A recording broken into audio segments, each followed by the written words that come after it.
राष्ट्राय स्वाहा।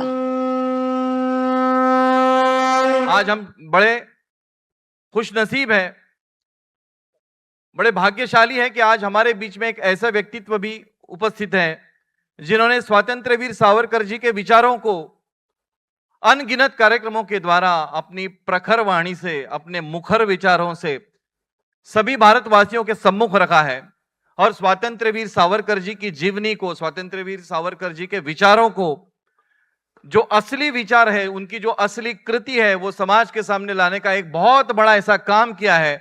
ऐसे महाराष्ट्र के बड़े ही नामचीन ऐसे अभिनेता, नाट्य क्षेत्र के एक बड़े अभिनेता, फिल्मों के अभिनेता, स्वतंत्र वीर सावरकर और हिंदुत्व के विचारों को प्रखरता से रखने वाले सुप्रसिद्ध अभिनेता आदरणीय शरद जी पोंक्षे यहां पर उपस्थित है। हम जोरदार तालियों से उनका स्वागत करेंगे।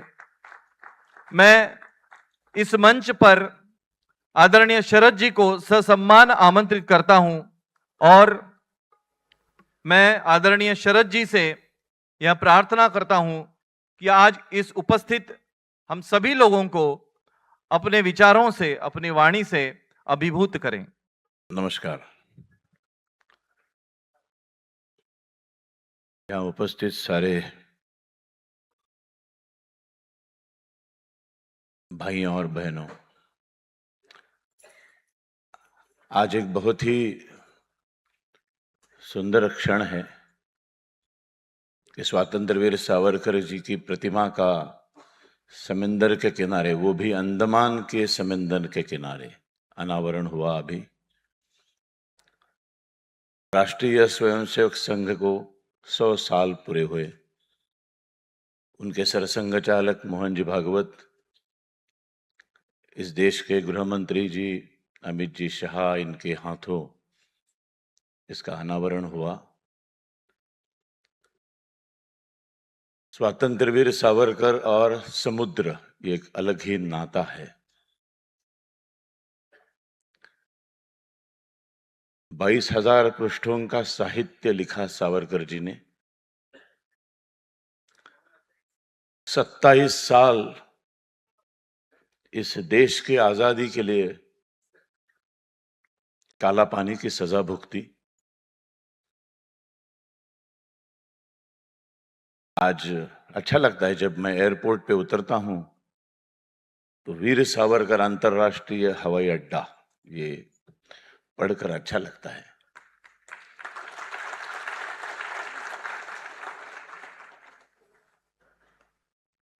राष्ट्र प्रेम का दूसरा नाम है वीर सावरकर।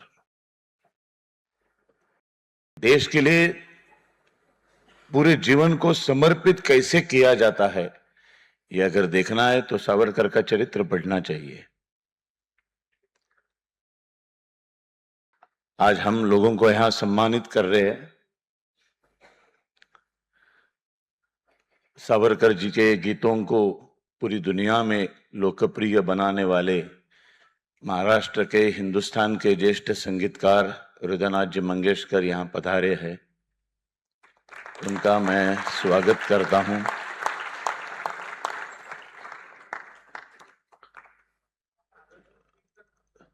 स्वतंत्र वीर सावरकर जी का पूरा जीवन अध्ययन करके अंग्रेजी में जिन्होंने चरित्र लिखा, वो विक्रम जी संपत भी यहां पधारे हैं। उनका भी मैं स्वागत करता हूं।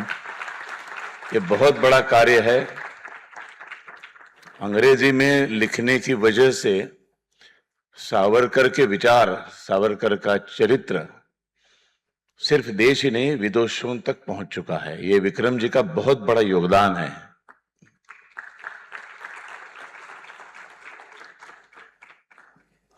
और एक सम्मानित उपस्थित यहां आने वाले हैं रणदीप जी हुड्डा, जिन्होंने सावरकर के ऊपर फिल्म बनाई। और फिल्म एक ऐसा माध्यम है जो बहुत ही लोगों को प्रभावित करता है। वो भी शायद पहुंच आ रहे होंगे।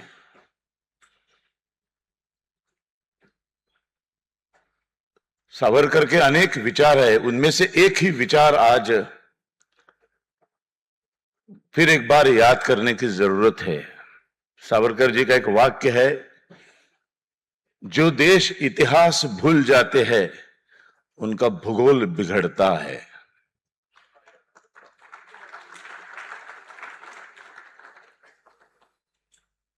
इस देश को आगे कैसे ले जाना है, इस देश का भविष्य क्या है, यह अगर तय करना है तो इस देश का इतिहास पढ़ना होगा। और देश की आजादी के बाद 79 साल हो गए, लेकिन हमें बहुत गलत तरीके से इतिहास पढ़ाया गया है।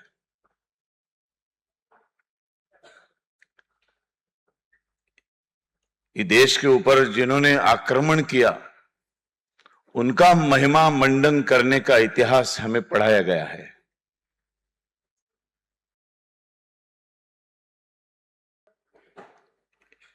इसलिए इतिहास बहुत ही जरूरत है।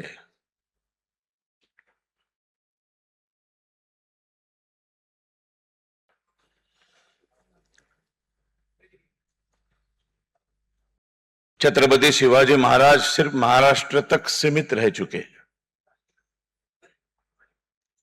बाजीराव पेशवा का इतिहास पढ़ाया जाता है तो सिर्फ उनकी प्यार की कहानी पढ़ाई जाती है। बाजीराव मस्तानी 41 लड़ाई लड़ने वाला अपराजित योद्धा, कभी सिखाया ही नहीं जाता। फिल्मों में भी सिर्फ बाजीराव मस्तानी दिखाई जाती है। हिंदुओं के हजारों मंदिरों का उद्ध्वस्त जिसने किया, लाखों बलात्कार किए, मूर्तियों को तोड़ा फोड़ा, ऐसे एक आक्रांता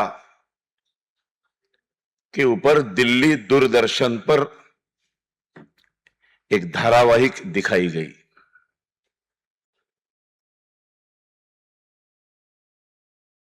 जिस अकबर की जिंदगी में कभी जोधा आई ही नहीं, एग्जिस्ट ही नहीं करती थी, उस सिर्फ अकबर को सेक्युलर बनाने के लिए एक जोधा का काल्पनिक पात्र तैयार किया गया और उसको घुसेड़कर अकबर को सेक्युलर बनाया गया।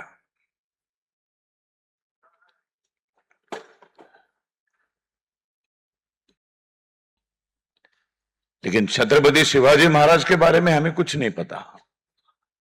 छत्रपति संभाजी महाराज ने जिस प्रकार से मैं इस्लाम का स्वीकार नहीं करूंगा, मैं हिंदू बनकर ही मर जाऊंगा, 40 दिन तक औरंगजेब ने इस प्रकार से मारा उनको।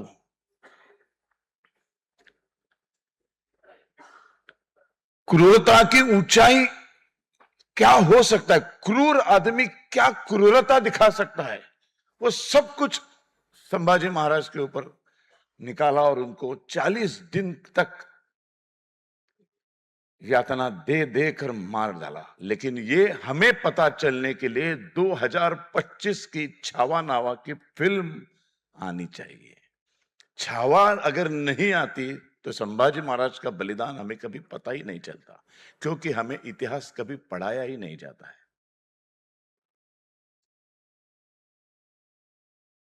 इतिहास बहुत जरूरी है। सावरकर जी का सबसे प्यारा विषय था इतिहास। बार बार कहते थे वो, आजादी के बाद भी बूढ़े हो चुके थे,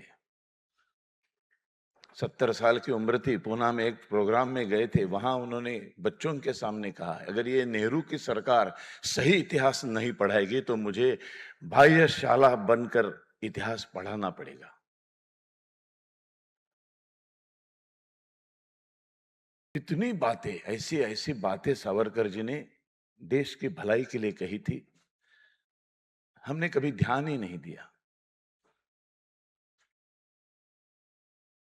बहुत गलत तरीके से उनको गांधी हत्या के केस में आरोपी नंबर 8 बना दिया और उनके पूरे करियर पर, उनकी पूरी देशभक्ति पर एक काला धब्बा लगा दिया। बहुत दुख होता है जब सावरकर का चरित्र पढ़ते हैं।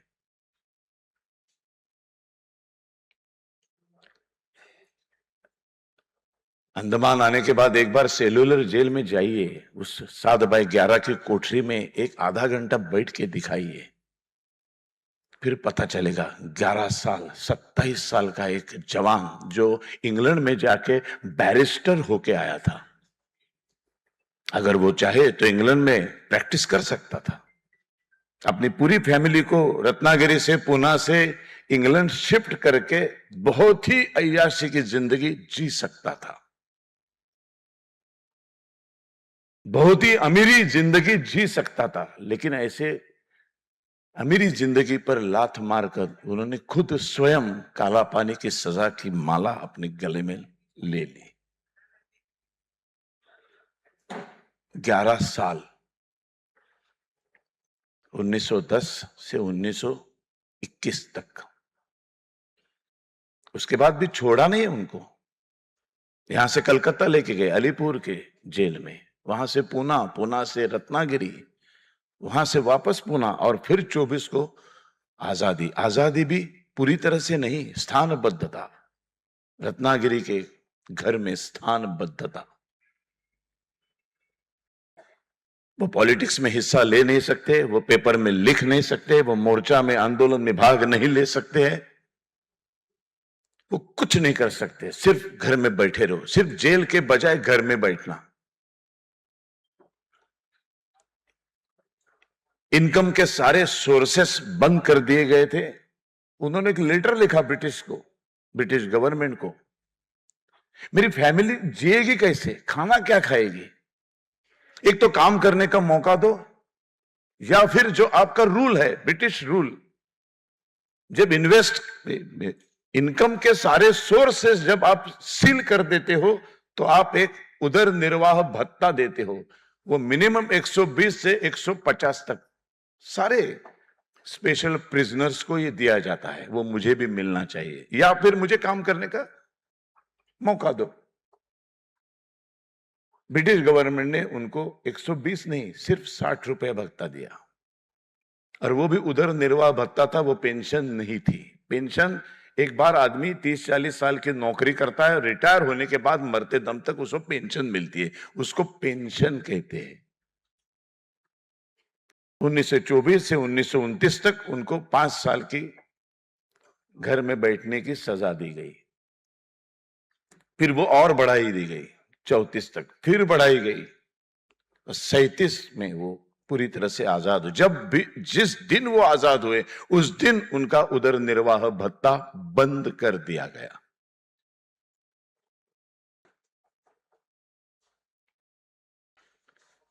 सावरकर को पढ़ना चाहिए, सावरकर को समझना चाहिए।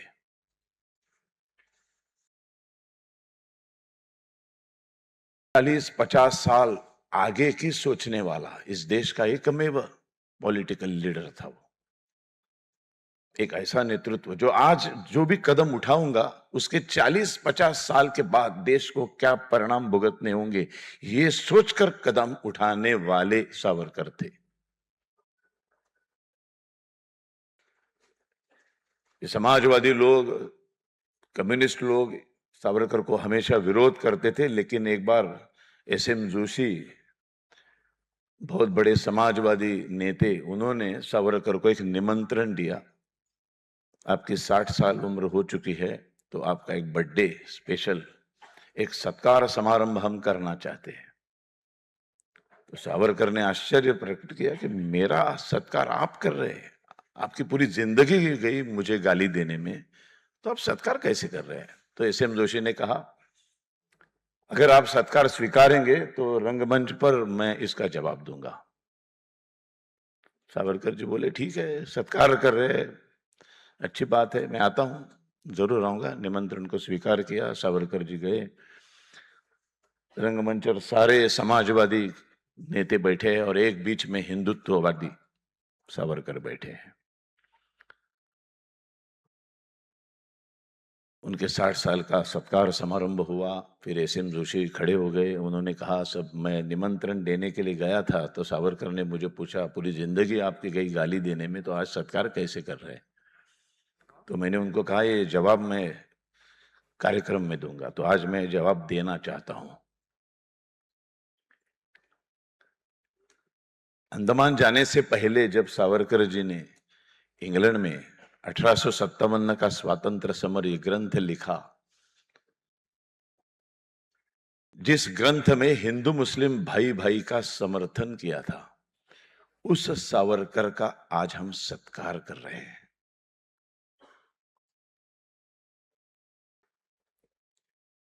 उनका भाषण खत्म हो गया और सत्कार को जवाब देने के लिए सावरकर खड़े हो गए और उन्होंने कहा, मैं हमेशा कहता हूं, मैं जो बात कहता हूं वो लोगों को पता चलने के लिए, समझ में आने के लिए 30-40 साल लगते हैं। मैंने मेरी उम्र के 23-24 साल में जो ग्रंथ लिखा था वो पता चलने के लिए मेरे 60 साल का होना पड़ा, तब ये समाजवादी लोगों को पता चला कि 1857 में मैंने क्या लिखा है। तब अंडमान की सजा भुगतने के बाद जब मैंने हिंदुत्व ग्रंथ लिखा 1924 में, अभी वो इन समाजवादियों को पता चलने के लिए अभी मुझे 100 साल जीना ही पड़ेगा। जब मैं 100 साल का हो जाऊंगा, शायद ये समाजवादी लोग मेरा ऐसा ही एक समारंभ करेंगे और उसमें एस.एम. जोशी बोलेंगे कि आज मैं हिंदुत्ववादी सावरकर का सम्मान कर रहा हूं। 40 साल रुकने की मेरी तैयारी है। जो भी लिखा उन्होंने, कविताएं लिखी राष्ट्र को समर्पित, लेख लिखे राष्ट्र को समर्पित, कथाएं लिखी राष्ट्र को समर्पित, जो जो किया वो राष्ट्र को समर्पित। अपने लिए उन्होंने कुछ किया ही नहीं, निजी स्वार्थ के लिए एक भी चीज नहीं की। ऐसे स्वतंत्र वीर सावरकर जी की प्रतिमा का अनावरण समुद्र के किनारे, वो भी अंडमान, लोग आएंगे तो देखेंगे। अभी इतना सब कुछ किया ही है। और मुझे अमेय ने पूछा था कि सावरकर की प्रतिमा जहां खड़ी है उसके आसपास 7 खंबे लगाए हैं हमने, तो उसके ऊपर उसका उपयोग कैसे किया जाए। तो अभी अभी भाषण देते देते मेरे दिमाग में आया कि सावरकर का साहित्य जो अगले पीढ़ियों को बहुत उपयुक्त हो सकता है, ऐसा कुछ उस खंभों के ऊपर हम लोग इम्पोज कर सकते हैं। लगाएंगे तो लोग सिर्फ प्रतिमा नहीं देखेंगे, उसके पास साथ साथ सावरकर के विचारों को पढ़ेंगे। आज हम चारों लोगों को यहां सम्मानित किया जा रहा है, ये मेरे लिए बहुत ही सौभाग्य है मेरा कि विक्रम जी संपत, रणदीप हुड्डा, हृदयनाथ जी ऐसे महान लोगों के साथ मेरा भी सम्मान हो रहा है। 2000 साल से स्वतंत्र वीर सावरकर के ऊपर मैं व्याख्यान दे रहा हूं। बहुत गालियां पड़ती है, क्या क्या नहीं बोलते हैं, ट्रोलिंग तो ऐसा किया जाता है कि पूछो मत। लेकिन इसके बावजूद भी हम लोग व्याख्यान देते रहते हैं। कभी कभी दिल में आता है कि ये जो हम कर रहे हैं कोई शाबाशी कभी देगा कि नहीं। तो ऐसे मौके पर पता चलता है कि नहीं, कोई ना कोई देख रहा है। और ये वैल्यूएबल ग्रुप अमेय हेटे और उनके पूरे साथियों का मैं बहुत बहुत आभारी हूं कि उन्होंने हम लोगों का यहां सम्मान किया। सावरकर के ऊपर मैं हर महीना 150 लोगों को लेके अंडमान आता रहता हूं। 6 दिन रोज 1.5 घंटा व्याख्यान होता है हमारा। ऐसे माहौल में सावरकर के ऊपर भाषण देना मजा नहीं आता है, इसलिए यहीं पर रुक जाता हूं। धन्यवाद। स्वातंत्र वीर सावरकर एक ऐसा रसायन था जिसकी कल्पना हम जैसे आम लोग नहीं कर पाते। हम सब जानते हैं कि जब स्वातंत्र वीर सावरकर जी को अंडमान की यातनाओं के लिए भेजा गया और जब अंडमान की धरती को वो देखते हैं जहाज से, तो एक बच्चे की तरह नाचने लगे। सब लोग कहने लगे कि इस आदमी को शायद दिमागी कोई बीमारी हो गई है। तब पूछने लगे कि अरे तुम काले पानी की सजा भुगतने जा रहे हो, ये क्या कह रहे हो। तो उन्होंने कहा कि मैं इस अंडमान की भूमि के देख रहा हूं, यह धन्य भूमि है।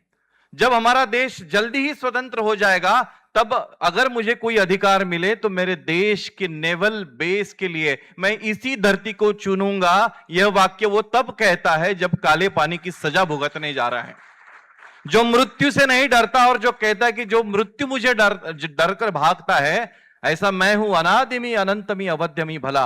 ऐसे पक्के निर्धार का व्यक्ति जिसकी प्रेरणा इस राष्ट्र के नेतृत्व में भी है, ऐसा हम सब जानते हैं। और इसीलिए आज के इस कार्यक्रम के प्रमुख अतिथि जो एक प्रखर वीर सावरकर जी के भक्त हैं, एक प्रखर निर्धार के धनी हैं, जिनके शब्द एक निर्धार की एक लकीर जिसे हम कहते हैं, ऐसे हमारे देश के यशस्वी गृह एवं सहकारिता मंत्री आदरणीय अमित भाई शाह, इनसे मैं करबद्ध प्रार्थना करता हूं कि आप हम सभी को आज के इस शुभ अवसर पर मार्गदर्शन करें। आज के कार्यक्रम में मंच पर उपस्थित परम पूज्य सरसंचालक जी, आदरणीय मोहन भागवत जी, अंडमान निकोबार द्वीप समूह के सम्मान्य उपराज्यपाल एडमिरल देवेंद्र कुमार जोशी जी, पद्मश्री पंडित हृदयनाथ मंगेशकर जी, जिनका इस कार्यक्रम में बहुत बड़ा योगदान रहा है, महाराष्ट्र सरकार के संस्कृति और सूचना प्रौद्योगिकी मंत्री श्री आशीष शेलार जी, आज के कार्यक्रम के उत्सव मूर्ति श्री अमेया हेटे और श्री नरेंद्र हेटे जी, और आज इस सभागार में उपस्थित वीर सावरकर जी को श्रद्धांजलि देने के लिए, उनके विचारों को, उनके कर्तृत्व को और उनके जीवन कवन को एक प्रकार से पूरे देश तक पहुंचाने के लिए सभागार में उपस्थित सभी भाइयों बहनों को मेरा प्रणाम, राम राम। मित्रों, आज एक पवित्र भूमि पर हम सब एकत्र आए हैं। आजादी के पहले जिसको यहां लाया जाता था, अपने आप कोई नहीं आता था, जिसको यहां लाया जाता था परिवार उसको भुला देता था। काला पानी की सजा उस जमाने में कोई नहीं सोचता था कि काला पानी की सजा से कोई वापिस भी आएगा, और अगर वापिस भी आया तो शरीर, मन, आत्मा इतने शीर्ण विशीर्ण हो जाते थे कि वो अपने मूल स्वरूप को कभी प्राप्त नहीं कर सकता था। परंतु आज ये हम सब भारतवासियों के लिए एक तीर्थ स्थान बना है, क्योंकि यहां पर वीर सावरकर ने अपने जीवन के सबसे कठिन समय को बिताया है। इस स्थान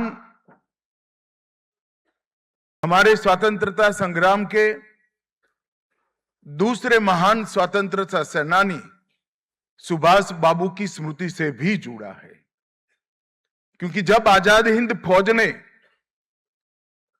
भारत को आजाद कराने का प्रयास किया, तब सबसे पहले भारत की जिस भूमि को आजाद कराया उसमें यही अंडमान निकोबार द्वीप समूह था, जहां सुभाष बाबू 2 दिन भी रहे थे। और उन्होंने ही इस वक्त इस द्वीप समूह को शहीद और स्वराज 2 नाम देने का सुझाव दिया था, जिसको नरेंद्र भाई ने प्रधानमंत्री बनकर जिसको जमीन पर उतारने का काम किया। अंडमान निकोबार एक द्वीप समूह नहीं है, एक प्रकार से असंख्य स्वतंत्रता सेनानियों के तप, त्याग, समर्पण और अक्षुण्ण राष्ट्रभक्ति के योग से बनी हुई तपोभूमि है। यहीं पर अनेक लोगों ने अपने जीवन की आहुति भी दी है। यहां पर अनेक स्वतंत्रता सेनानी, मैं बहुत डिटेल सेल्युलर जेल के रिकॉर्ड का स्टडी किया हूं। 2 ही प्रांत ऐसे हैं जहां से यहां स्वतंत्र सेनानियों को फांसी नहीं मिली है। समग्र भारत से, हर प्रांत से कोई ना कोई इसको यहां पर फांसी के फंदे पर लटकाया गया। ये तपोभूमि है। और मित्रों, आज बहुत बड़ा अवसर है कि यही तपोभूमि पर वीर सावरकर की आदमकद प्रतिमा का लोकार्पण हुआ। और लोकार्पण सावरकर जी के विचारधारा को एक प्रकार से सही मायने में आगे बढ़ाने का काम जो संगठन कर रहा है, इसके सरसंघचालक पूजनीय मोहन जी के हाथों से हुआ है। ये भूमि भी पवित्र है, वीर सावरकर की स्मृति भी पवित्र है, और मोहन जी के हाथ से इस प्रतिमा का अनावरण और सोने में सुहागा की तरह इसको चिर स्मरणीय बनाता है। मित्रों, आज जो प्रतिमा लगी है वो सालों तक वीर सावरकर जी के बलिदान, संकल्प और भारत माता के प्रति अखंड समर्पण का एक प्रकार से प्रतीक रहने वाली है। ये प्रतिमा कई दशकों तक आने वाली पीढ़ियों को सावरकर जी के जीवन से प्रेरणा लेने का संदेश देगी। ये वीर सावरकर ने करे हुए आह्वान को हमारे युवाओं को आत्मसात करने के लिए एक बहुत बड़ा स्थान बनने वाला है।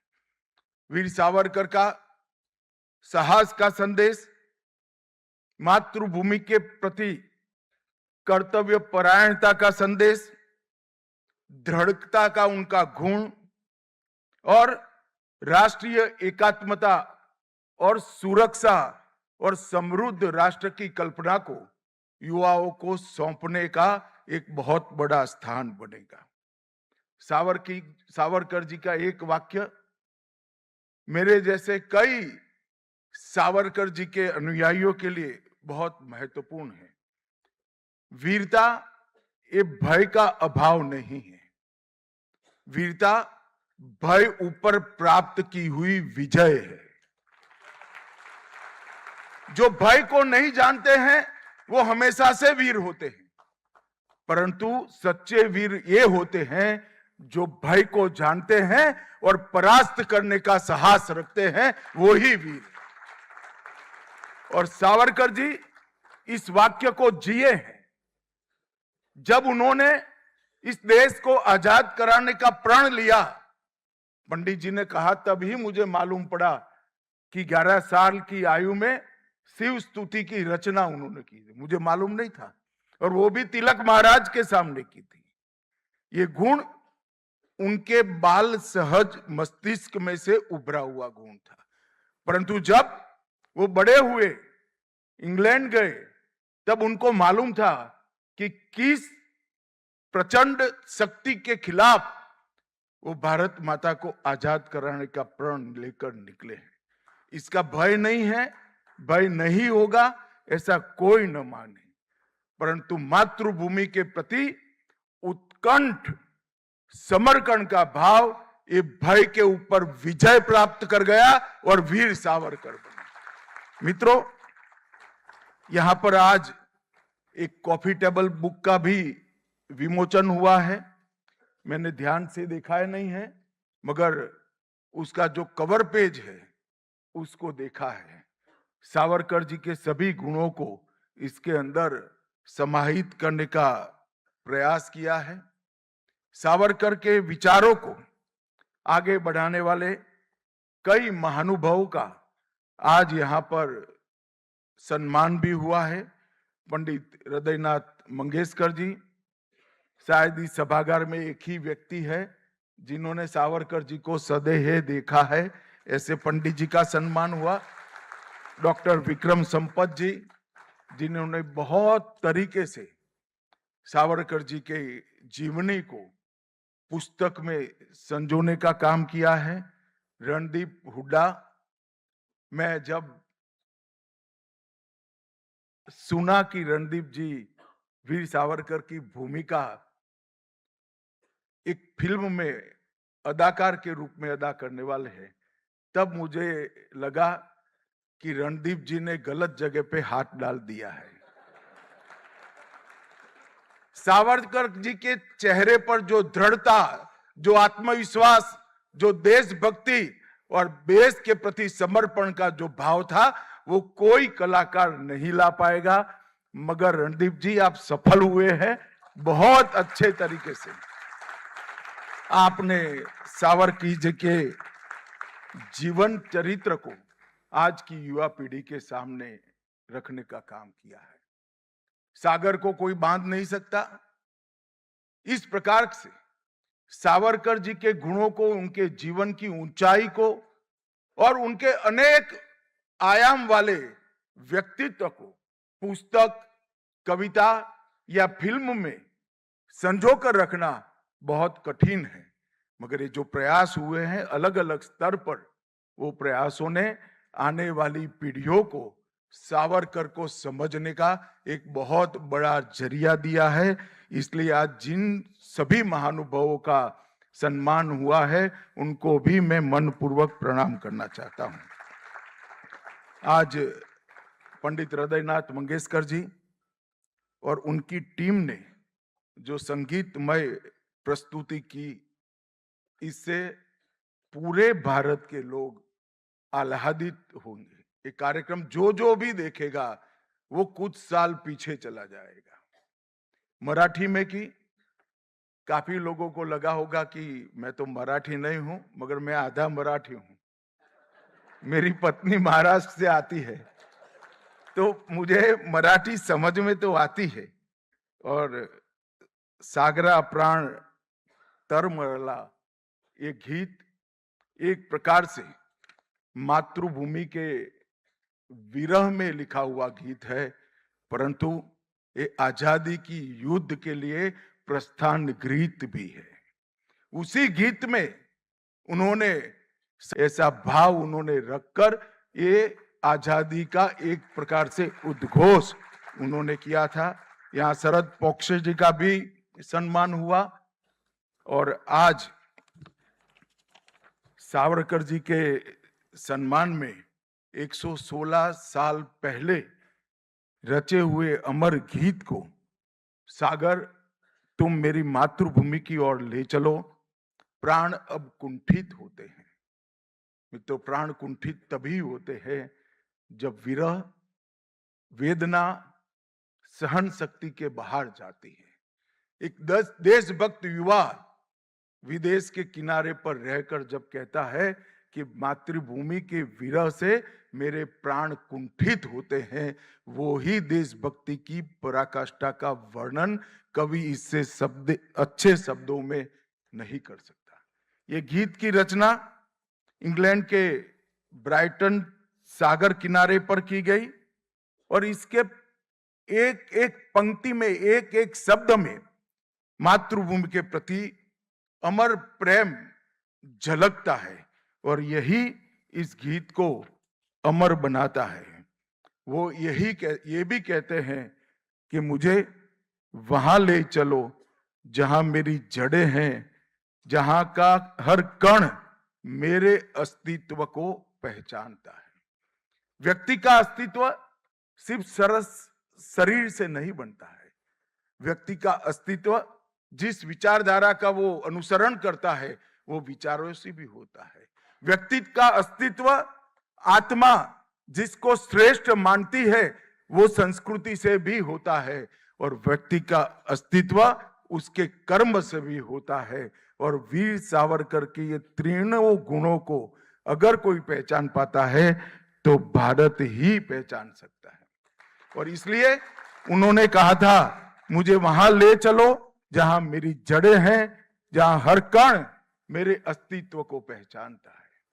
मित्रों, मैं बहुत छोटा था, सावरकर जी के बारे में उस वक्त के शिक्षा पाठ्यक्रमों में कोई बहुत पढ़ाया नहीं जाता था, मगर जब मैं विद्यार्थी परिषद का कार्यकर्ता बना, हम सबके मार्गदर्शक थे प्रोफेसर नारायण राव भंडारी। नारायण राव भंडारी ने मुझे एक पंक्ति दी।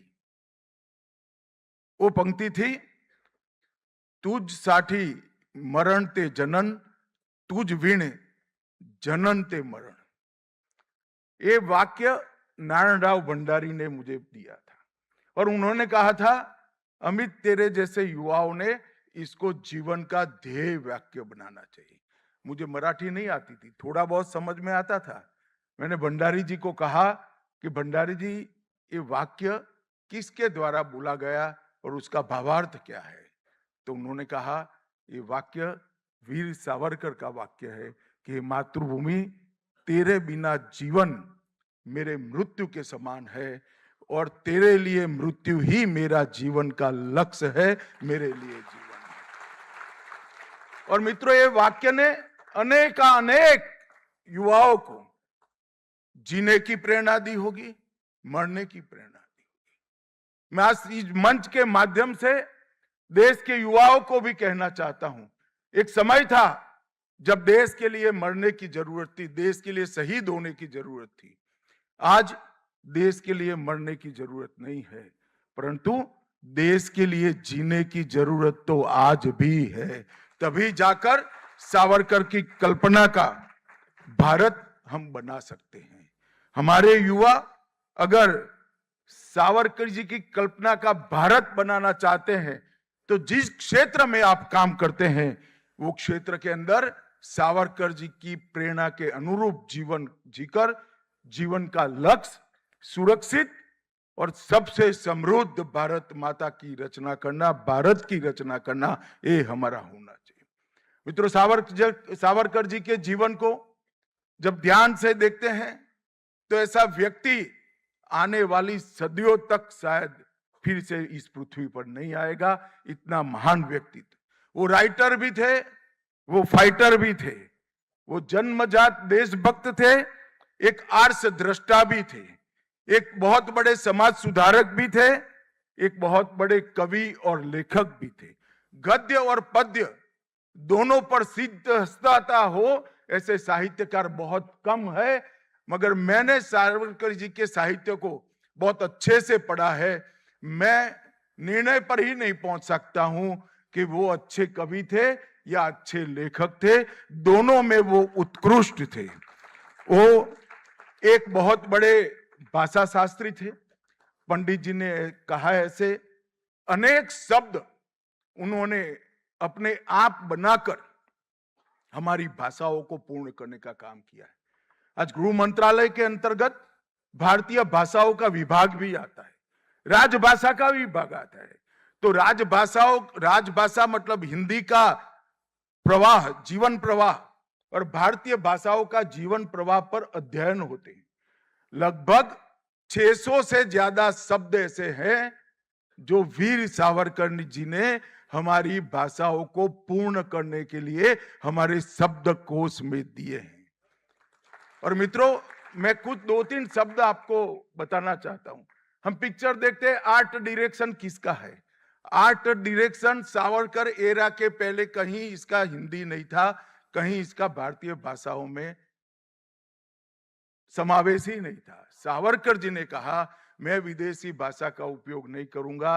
उन्होंने आर्ट डायरेक्शन को कला निर्देशन कर एक नए शब्द की रचना की। डायरेक्टर की जगह निर्देशक, ऐसे कई ऐसे शब्द हैं जो सावरकर जी की पेन से निकले, या तो उन्होंने शोधे या सृजन किया, परंतु उसको सामान्य बोलचाल में लाने का काम किया। मित्रों, एक हिंदुत्व के प्रति दृढ़ श्रद्धा रखने वाला एक जीवन था जो आधुनिक भी था और परंपराओं को भी साथ में लेकर इसका वहन करने वाला भी था। वीर सावरकर जी ने अस्पृश्यता को निवारण के लिए जो योगदान दिया है, इस देश ने इसके लिए कभी सावरकर जी का सम्मान नहीं किया। सावरकर जी ने हिंदू समाज की सारी कुरीतियों के खिलाफ उस वक्त संघर्ष करने का काम किया और उसको समाज का विरोध झेलते हुए भी आगे बढ़े। एक क्रूस क्राय शरीर के अंदर कितनी प्रचंड दैदीप्यमान आत्मा बसती थी, कितना दृढ़ निश्चयी और देशभक्त व्यक्ति इसके अंदर जीवन जीता था। उसका अंतिम शिखर तब आया जब वो बीमार हो गए थे।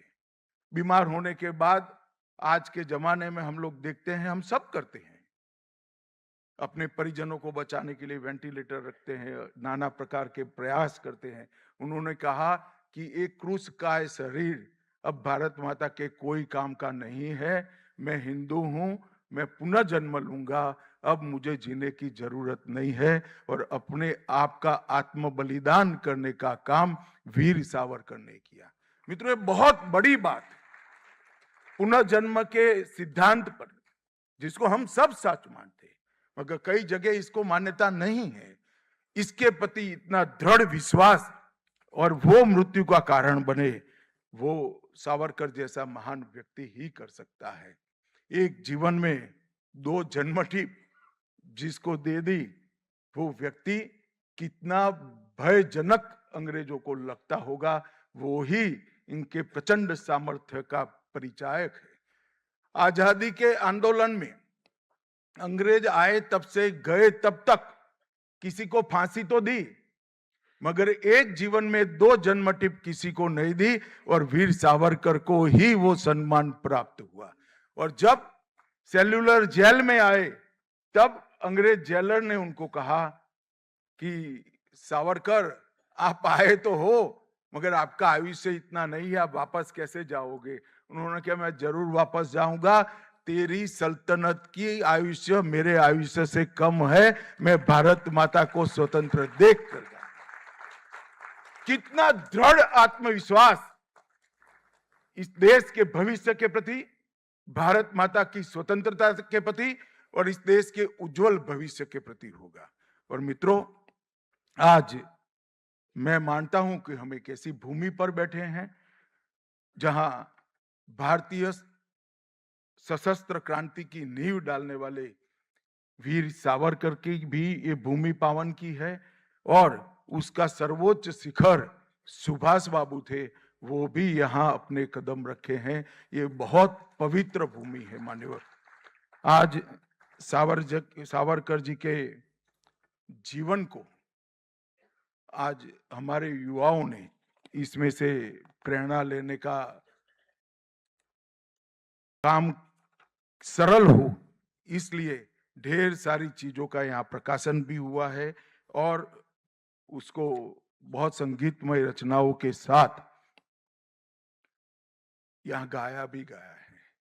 मैं इस कार्यक्रम के माध्यम से देश भर के 16 साल की कम आयु वाले बच्चों के अभिभावकों को, इनके माता पिता को एक अपील करना चाहता हूं। एक बार इस सेल्युलर जेल में जिस काल कोठरी में सावरकर जी का निवास था, जिसके ठीक सामने लोगों को फांसी पर चढ़ाने का काम किया जाता था, जिससे सावरकर जी की हिम्मत तोड़ दी जाए, वहां 7x11 की कोठरी, रोज खाना भी न मिलता था, पानी भी नहीं मिलता था। सावरकर जैसे विचारक व्यक्ति को किताबों से अलग रखा गया था। रोज कोपरा को बैल के कोलू के अंदर लगकर तेल निकालने की यातनाएं दी थी। वहां पर भी सावरकर जी ने कील के उपयोग से पत्थरों पर साहित्य सृजन करने का काम किया। और मैं आज एक बात बताना चाहता हूं, साहित्य सृजन वो ही कर सकते हैं जिसका मन और आत्मा दो में से कुछ कुंठित न हो। 2 जन्म टिप देने के बाद भी जिस व्यक्ति के अंदर भारत माता की प्रार्थना के लिए, भारत माता के यशोगान के लिए साहित्य सृजन करने की हिम्मत है, उससे बड़ा कोई देशभक्त हो ही नहीं सकता। और उनके संकल्प ने ही एक कठोर कालखंड पारित करने की हिम्मत दी। एक ही जेल में दो भाई रहने के बावजूद सालों तक एक दूसरे को देख नहीं पाए। कोई कल्पना कर सकता है? एक ही जेल में दो भाई रहने के बावजूद कई सालों तक एक दूसरे का सामना नहीं हुआ। कितने जुर्म उस वक्त किए गए होंगे, वो इससे हमें मिलता है। सांस्कृतिक राष्ट्रवाद का चिंतन, जिसके आधार पर आज की सरकार चल रही है नरेंद्र भाई के नेतृत्व में, वो उन्होंने ही इसकी नींव व्याख्या करने का काम किया था। मित्रों, ऐसी सामूहिक पहचान जो भारतीय उपमहाद्वीप के सांस्कृतिक मूल्यों, परंपराओं और इतिहास से उपजती है, इसको कई लोगों ने आगे बढ़ाने का काम किया। उसमें से सबसे प्रखर इसके उपासक वीर सावरकर थे। अंग्रेजों ने शिक्षा के माध्यम से हमारे देश पर हमेशा के लिए गुलामी का बोझ और गुलामी की मानसिकता थोपने का प्रयास किया था। इसीलिए 1857 के स्वातंत्र संग्राम को इन्होंने विप्लव का नाम दिया था। वीर सावरकर अकेले ऐसे व्यक्ति थे जिन्होंने सन 57 के स्वतंत्रता संग्राम को विप्लव की जगह स्वतंत्र संग्राम का नामाभिधम कर देश की सच्ची स्पिरिट को आगे बढ़ाया। और 1857 प्रथम स्वतंत्रता समर, ये पुस्तक देश के सभी पुस्तकों में एकमात्र पुस्तक ऐसी है जो प्रकाशित होने के पहले ही अंग्रेजों ने इसको बैन कर दी थी। कोई पुस्तक प्रकाशित भी नहीं हुई है, उसको प्रकाशित होने के पहले बैन करने का काम अंग्रेजों ने किया था। उस पर प्रतिबंध लगा दिया था। इसको छापना, पढ़ना, बांटना, सभी चीजों पर प्रतिबंध था। क्यों था? क्योंकि उसका टाइटल ही ऐसा था कि 1857 में जो हुआ था वो अंग्रेजों के प्रति विप्लव नहीं है, हमारा स्वातंत्र का अधिकार है। और इसके लिए अनेक हुतात्माओं ने जो बलिदान दिया, वो पहला स्वतंत्र समर था। और रूढ़ियों के लिए भी उन्होंने बहुत सारे प्रयास किए कि हमारा देश रूढ़ियों से ऊपर उठे, रूढ़ियों को त्यागे। मित्रों, आज हम आजाद हुए हैं, लंबी यात्रा कर देश आज यहां पर पहुंचा है। नरेंद्र भाई के नेतृत्व में एक सरकार बनी है जो लगभग 12 साल से काम कर रही है। और जब देश के आजादी के 75 साल हुए, तब नरेंद्र भाई ने एक आह्वान किया, देश के प्रधानमंत्री ने आह्वान किया है कि पंच प्रण के आधार पर हमारे देश की जनता ने हमारी शताब्दी तक, आजादी की शताब्दी तक जाना चाहिए। पंच प्रण में एक प्रण है, गुलामी के कालखंड की सभी स्मृतियों को समाप्त कर नए विश्वास के साथ देश आगे बढ़े। और 15 अगस्त 2047 को एक ऐसे महान भारत की हम सब मिलकर रचना करें, जो महान भारत समग्र विश्व के अंदर हर क्षेत्र में नंबर 1 पर हो। और मुझे पूरा विश्वास है, आज ये आह्वान 140 करोड़ लोगों का संकल्प बना है। और एक व्यक्ति जब एक कदम चलता है तो एक कदम आगे बढ़ते हैं, परंतु एक ही दिशा में 140 करोड़ लोग आगे बढ़ते हैं तो हम 140 करोड़ कदम आगे बढ़ते हैं।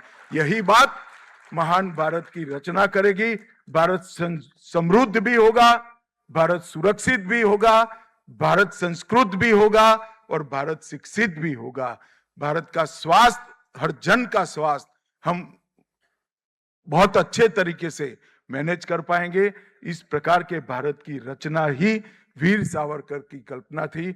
मैं आज यहां से एक जन्मजात देशभक्त, एक मूर्धन्य साहित्यकार और दृढ़ता के धनी, वीरता के धनी सावरकर जी को मन पूर्वक प्रणाम कर श्रद्धांजलि देना चाहता हूं।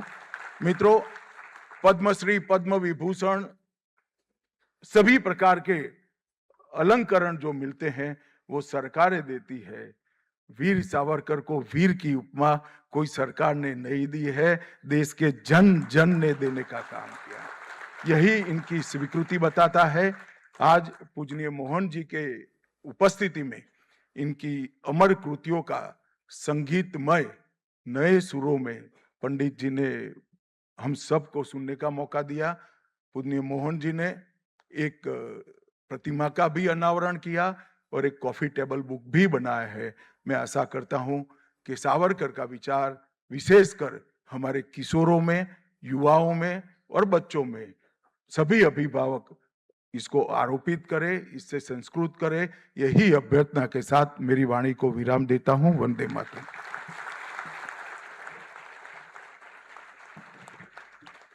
आपके प्रेरणादायी शब्दों के लिए बहुत बहुत धन्यवाद। और जैसे आदरणीय गृह मंत्री जी ने कहा कि गुलामी के सारे निशानों को हमें मिटाना है, तो मैं आज यहां पर उपस्थित हर एक व्यक्ति से प्रार्थना करता हूं कि इस अंडमान की धरती से बहुत ही नजदीक जहां पर हम जाते हैं और जिसे हैवलॉक आइलैंड कहते हैं, ये हैवलॉक कौन था, इसका इतिहास क्या था, और 1857 के हमारे स्वतंत्र संग्राम के सेनानियों को एक पेड़ और एक शव ऐसे लटकाने का दुस्साहस जिसने किया, उसके नाम पर उसे इनाम जो दिया गया था वो हैवलॉक आइलैंड था। उस निशानी को हमें मिटाना है और संकल्प से हैवलॉक आइलैंड को हम स्वराज द्वीप ही कहेंगे, ऐसा संकल्प करने का आश्वासन हम यहाँ पर हमारे गृह मंत्री जी के सम्मुख लेंगे। ऐसे में सभी से प्रार्थना करता हूं। इसके पश्चात जिनके शब्द मंत्र बन जाते हैं, ऐसे राष्ट्रीय स्वयंसेवक संघ के पूजनीय स्तर संघ चालक जी हमें मार्गदर्शन करेंगे। हम सब जानते हैं कि संघ क्या काम कर रहा है, शताब्दी का यह वर्ष मनाते हुए क्या काम कर रहा है। यह वही काम है जो स्वातंत्र्य वीर सावरकर जी ने कल्पना की थी। सावरकर जी ने एक ऐसा स्वर्णमय इतिहास हमारे सम्मुख रखा जिससे हम कह सकते हैं कि यह याद हमें युग युग की जलती अनेक घटनाएं, जो मां की सेवा पथ पर आई बनकर विपदाएं। हमने अभिषेक किया था जननी का अरिशोणित से, हमने श्रृंगार किया था माता का अरिमुंडों से, हमने ही उसे दिया था सांस्कृतिक उच्च सिंहासन, मां जिस पर बैठी करती थी सुख से जग का शासन। अब काल चक्र की गति से वह टूट गया सिंहासन, अपना तन मन धन देकर हम करें पुनः संस्थापन, हम करें पुनः संस्थापन, हम करें राष्ट्र आराधन। राष्ट्र आराधन के प्रवास के ये सभी मार्गों में हमारा मार्गदर्शन करते हुए हम सभी को अपने वाणी से अभिभूत करने के लिए मैं आज के मुख्य अतिथि परम पूज्य डॉक्टर मोहन जी भागवत से करबद्ध प्रार्थना करता हूं। आज के प्रमुख अतिथि आदरणीय अमित भाई शाह, हमारे गृह मंत्री, इस राज्य के हमारे लेफ्टिनेंट गवर्नर साहब, आदरणीय पंडित जी, श्री नरेंद्र जी हेटे, श्री अमेय जी हेटे, उपस्थित सभी सज्जन वृंद, माता भगिनी और जिनका गौरव आज हुआ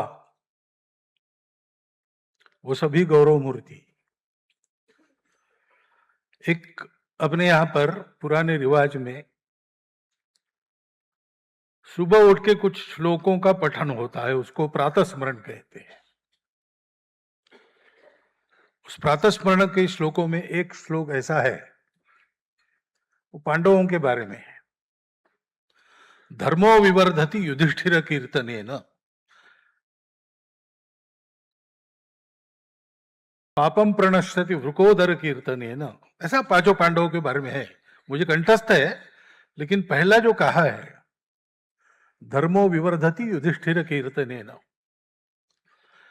वैसा अगर हम कहे कि राष्ट्र धर्मो विवर्धति सावरकर कीर्तनेन,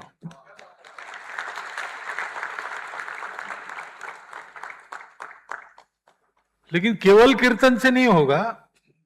कीर्तन उसको कहते हैं कि हम स्मरण करते हैं। यहां पर मूर्ति का अनावरण इसलिए हुआ कि स्मरण रहे। वो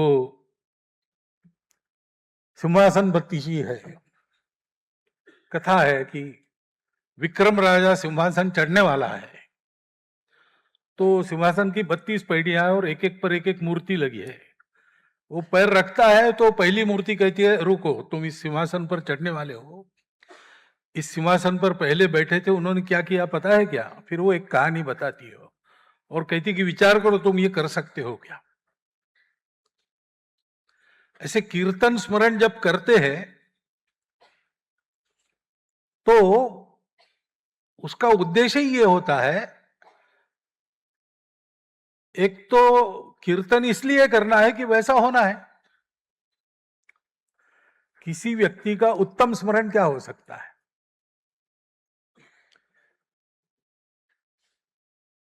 आखिर इन सब देशभक्तों ने यहां पर अपने जीवन को बिताया कष्टकार, इसमें सावरकर जैसे लोग वापस आए।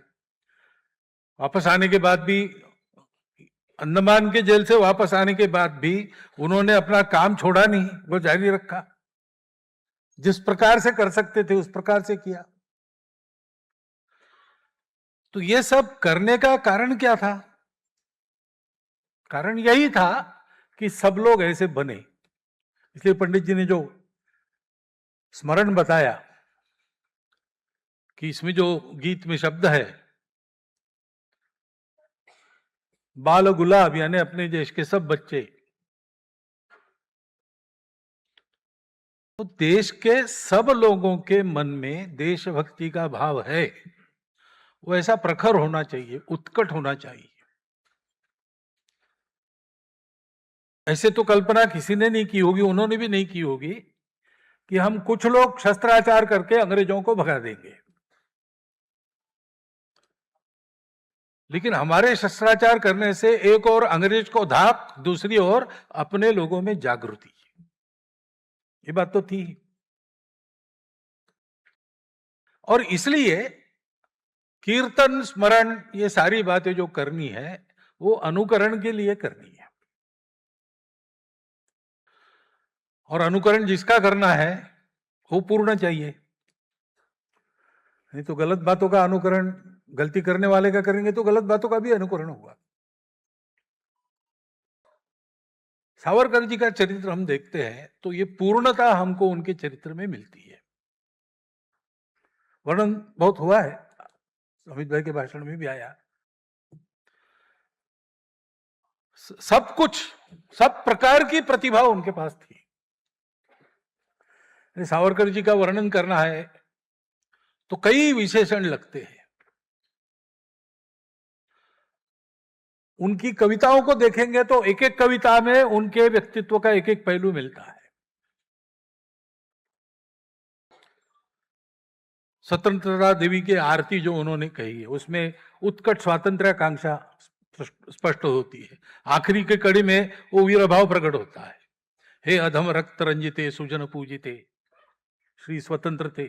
उसमें वो भाव आता है, तुझ साठी जनन ते मरण, हे मरण ते जनन। ऐसे आज जिस गीत का विशेष स्मरण हम कर रहे हैं उस गीत में क्या है? भक्ति है, प्रेम, समर्पण, ये सब भक्ति के घटक है।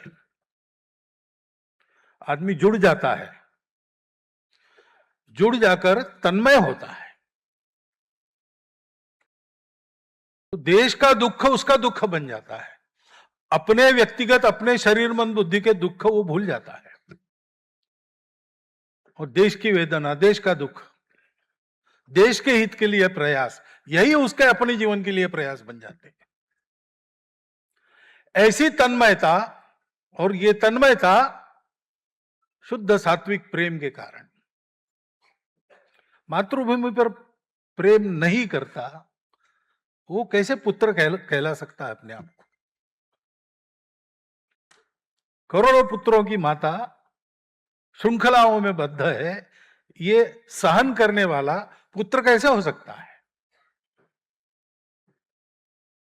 क्योंकि हमारी माता है। हम इतने सारे पुत्र हैं तो माता का हित, हमारी माता दैन्य दास्य में रह ही नहीं सकती। अगर है तो जीवन नहीं, आदमी अपना सब कुछ समर्पण कर देता है। तू तेची अर्पिली नवी कविता रसाला, लेखा प्रति विषय तूच आनंद झाला। परिवार भी अपना, आगे कहते हैं उसी कविता में, हे काय बंधु असतो जरी सात आम्ही, त्वस्थंडली च दिधले असते बड़ी मी। हम 7 भाई होते तो भी 3 भाई थे, तीनों अंदर थे, 2 तो अन्नामान काले पानी में थे। जो पत्र लिखते हैं कविता के रूप में, उसमें सावरकर जी कहते हैं कि 2 की क्या बात है, हम 7 भाई होते तो हम यही करते हैं। हमारा निर्वंश होता तो भी हम अखंड वंश कहलाते, क्योंकि देशभक्ति के इस दीप्तानल में हमने अपने स्वार्थ का दहन कर दिया है, मेरे लिए कुछ नहीं। ये जो उत्कट समर्पण है, उसके लिए आवश्यक उत्कट प्रेम है मातृभूमि के प्रति, उसके चलते जो तन्मयता आती है, इन सबका मिलाकर जो बनता है वो भक्ति है। सावरकर जी के चरित्र में सब मिलता है। जन्मजात प्रतिभावान थे, गायन, लेखन, नाटक, कविता, सब कुछ था उनके पास, वक्तृत्व था। उच्च विद्या विभूषित हो गए, उस समय बैरिस्टर बनना बड़ी बात थी। लेकिन यह सब कुछ देश के लिए। गुण सुमने मी वेची अली या भावे कि तिने सुगंधा ग्यावे। ये तरह तरह के गुण मैंने जो अर्जन किए अपने परिश्रम से, किस लिए? इन गुण पुष्पों की सुगंध मातृभूमि को मिले। अगर उसके उद्धार में ये काम नहीं आते तो विद्या का भार है, व्यर्थ है।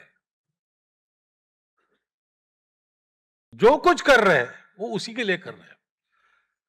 और प्रचंड प्रतिभा, प्रचंड ज्ञान है। कर्म तो हम जानते ही है, बचपन से ही इतना सारा कर्म, भीम कर्म किया सावरकर जी ने, इतना कर्तृत्व, गगनचुंबी कर्तृत्व उनका। एक एक जीवन में आदमी ने क्या क्या करना है, अपने राष्ट्र की सर्वांगीण उन्नति के हेतु जो आज कर सकते हैं वो आज किया है, और जो आगे चल के हो सकता है करना चाहिए, उसके बारे में चर्चा शुरू की है, उसके बारे में बताया है। स्वतंत्र भारत का संरक्षण कैसा हो, उसके लिए क्या करना, पहले से विचार बताए। चिंतन मनन में दूसरा विषय ही नहीं, और इसलिए विचार के साथ ही कर्तृत्व जुड़ता है। विचार सर्वांगीण है तो कर्तृत्व भी सर्वांगीण है। लेकिन इस ज्ञान और कर्म के साथ ये सतत चले, उपयोगी हो, इसलिए जो भक्ति आवश्यक रहती है वो भक्ति है, देशभक्ति। हम सावरकर जी का स्मरण करते हैं, पहली बात है उस देशभक्ति के लिए करते हैं। हमारे अपने देश में, हमारे अपने देश की ही भक्ति होनी चाहिए। यहां तेरे टुकड़े हो वाली भाषा होनी ही नहीं चाहिए।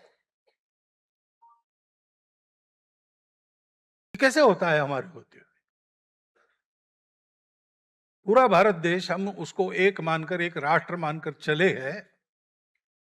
संविधान भी अपना यही कहता है। तो इस भारत में छोटी छोटी बातों को लेकर आपस में अलगाव, टकराव कैसे होता है? हम कैसे सोचते हैं? सावरकर जी ने कभी ऐसा नहीं सोचा मैं महाराष्ट्र का हूं, मैं अमुक जाति का हूं। हमारे देशभक्तों ने हमेशा जो विचार किया वो सब किसी न किसी जाति में जन्मे थे, किसी न किसी प्रांत में रहने वाले थे, परंतु सबने सोचा पूरा भारत। स्वामी रामतीर्थ तो कहते थे कि मैं भारत हूं, मैं चलता हूं तब भारत चलता है। स्वामी रामतीर्थ की योग्यता थी ऐसा कहने की, हमको कहना पड़ा कि भारत जैसे चलता है वैसे मैं चलता हूं। पहला हमारे लिए, हमको सावरकर जी के सपनों का देश खड़ा करना है, तो वो सपना अपना सपना बनना चाहिए, और उस सपने को सत्य करने के लिए उसी प्रकार की उत्कट प्रखर देशभक्ति। उस समय देश के लिए मरने की आवश्यकता थी, आज देश के लिए जीने की आवश्यकता है। तो नित्य जीवन में देशभक्ति, कोई शत्रु नहीं है अब सामने, अपना देश बनाना है, अपना देश मजबूत करना है। तो नित्य जीवन में कौन कौन सी बातें हैं जो हमारे देश, उदाहरणार्थ आत्मनिर्भरता की बात हम करते हैं सब लोग, स्व का, स्वदेशी, सब लोग मान्य करते हैं, हम सबको पता है। लेकिन जहां जहां स्व का आचरण संभव है, कर सकते हैं प्रयास पूर्वक, वहां वहां करते कि नहीं? भाषा शुद्धि के लिए सावरकर जी ने काम किया। हमारे अपने घर में अपने बच्चों को अपनी मातृभाषा आती है कि नहीं आती है? बात सोचने की है।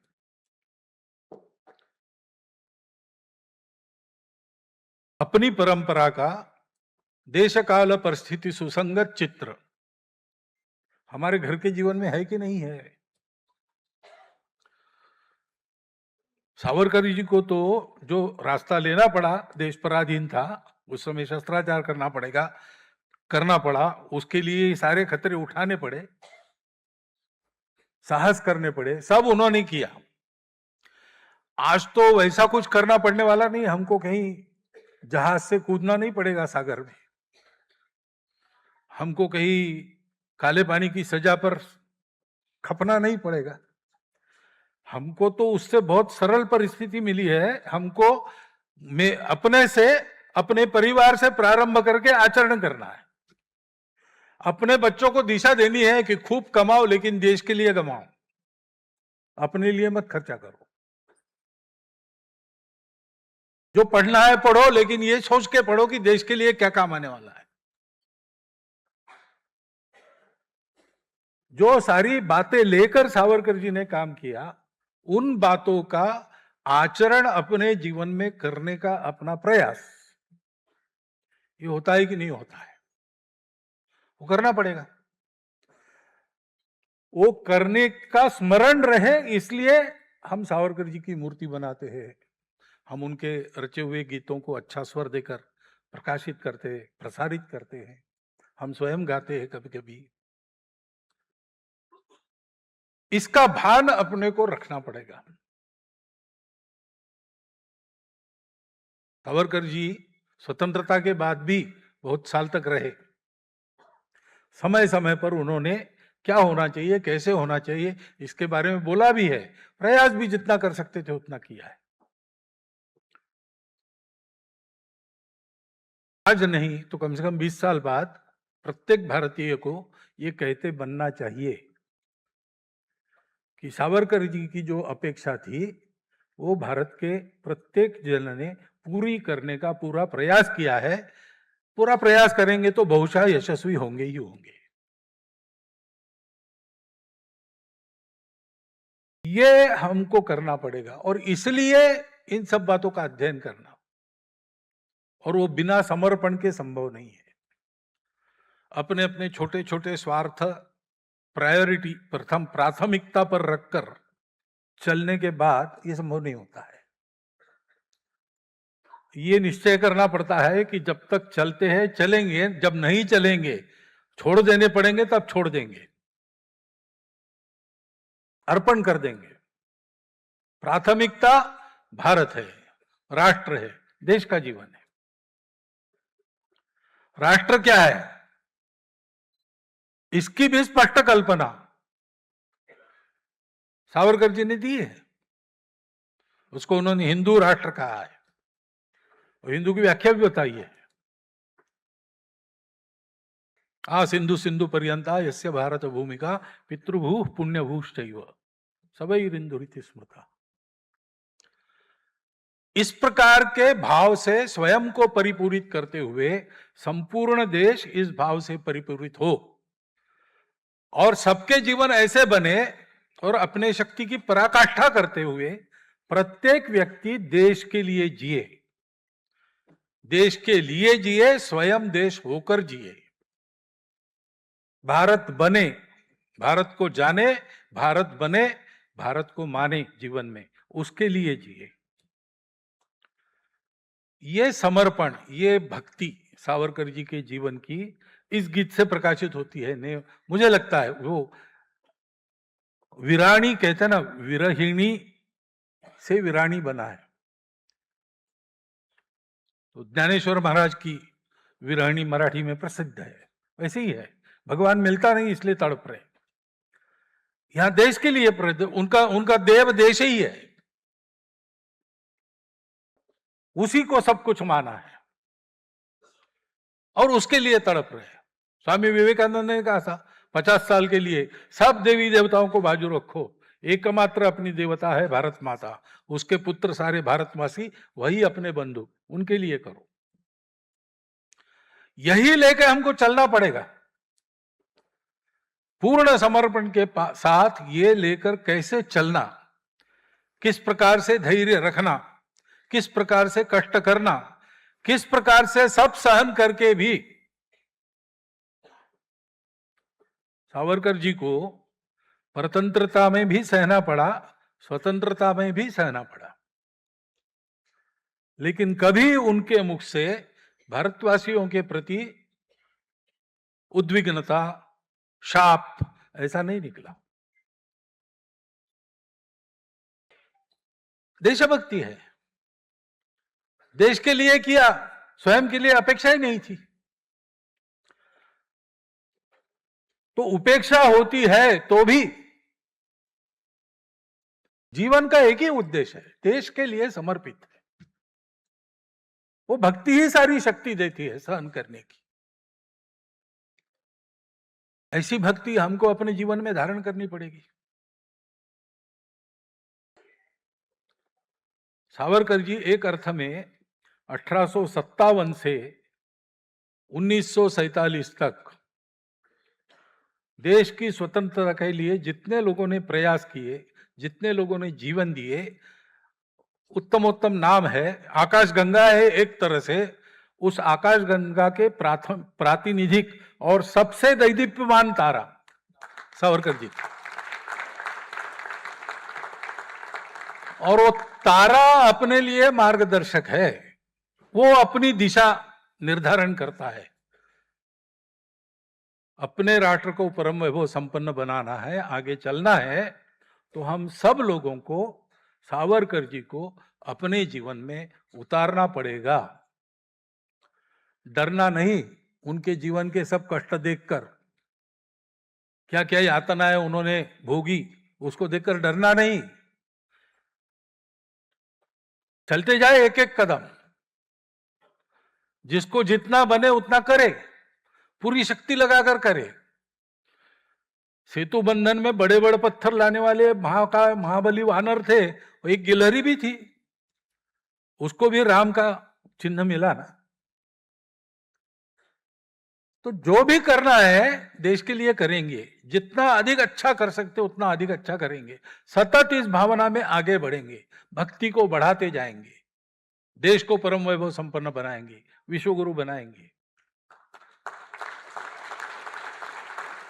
ये संकल्प करके हमको करना है, क्योंकि स्वतंत्रता मिली, लेकिन स्वतंत्रता मिलने के बाद क्या मानसिकता आ गई, शायद सामने लड़ने के लिए कोई बचा नहीं, ये हो सकता है। सामान्य लोगों ने भी उस समय बहुत से काम किए, त्याग भी किया, लेकिन अंग्रेजों के खिलाफ किया। अब किसी के खिलाफ कुछ करना नहीं है, अपने लिए करना है, अपनत्व से करना है।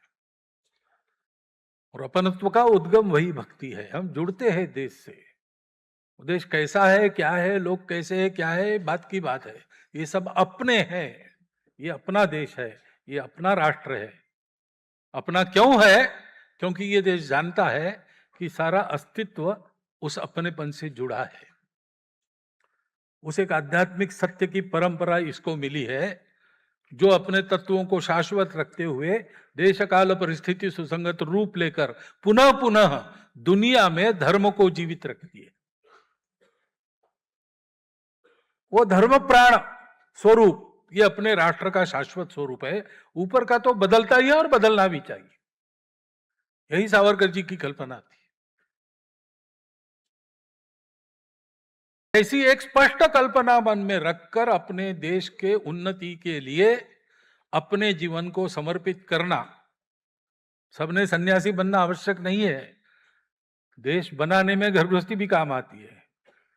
घर गृहस्थी करेंगे, पैसा कमाएंगे, रिसर्च करेंगे या शोध करेंगे, नए नए सत्य उजागर, ये सब जो कुछ करेंगे, खेल खेलेंगे, खेल में जीतेंगे, सब कुछ करेंगे, देश के लिए करेंगे।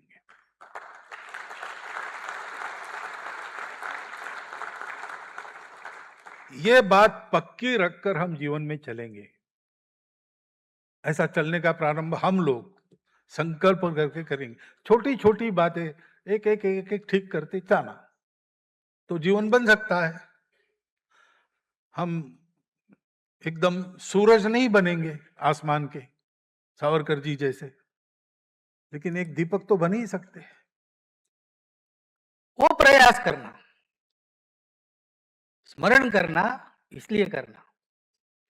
मुझे लगता है अभी बाकी सारी बातें हो गई है, आपके सामने आ गई है, बहुत कुछ आप पहले से जानते भी हैं। परंतु ये जब किया है, इतने अच्छे पवित्र भूमि पर किया है, जहां ऐसे संकल्पबद्ध लोगों ने सब यातनाएं सहन करके भी अपने संकल्प को नहीं छोड़ा, और इसलिए संकल्प के धनी दो लोगों के पैर, मूर्धन्य लोगों के, सावरकर जी और सुभाष बाबू के यहाँ इस द्वीप पर लगे हैं। उस द्वीप में आकर हमने आज सावरकर जी की मूर्ति का अनावरण किया है, उनकी याद कर रहे हैं, उनकी लिखी कविताओं को सस्वर सुन रहे हैं।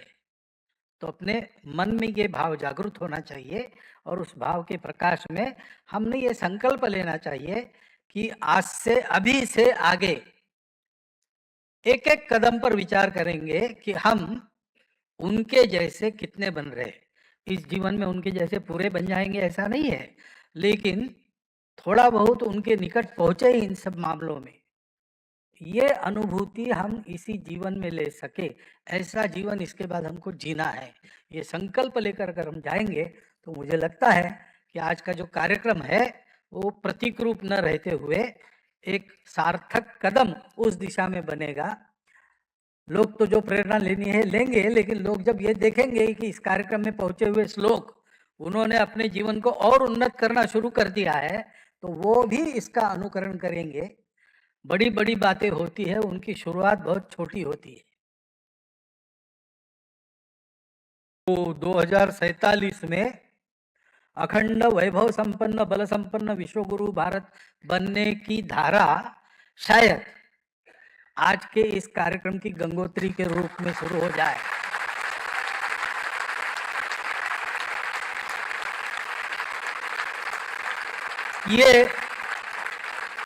ये शुभ विचार मेरे मन में आया, ये मैं आपको और मुझको भी शुभकामना देता हूं, और मेरा भाषण सुना इसलिए धन्यवाद देता हूं। मेरे शब्द को विराम देता हूं। राष्ट्राय स्वाहा।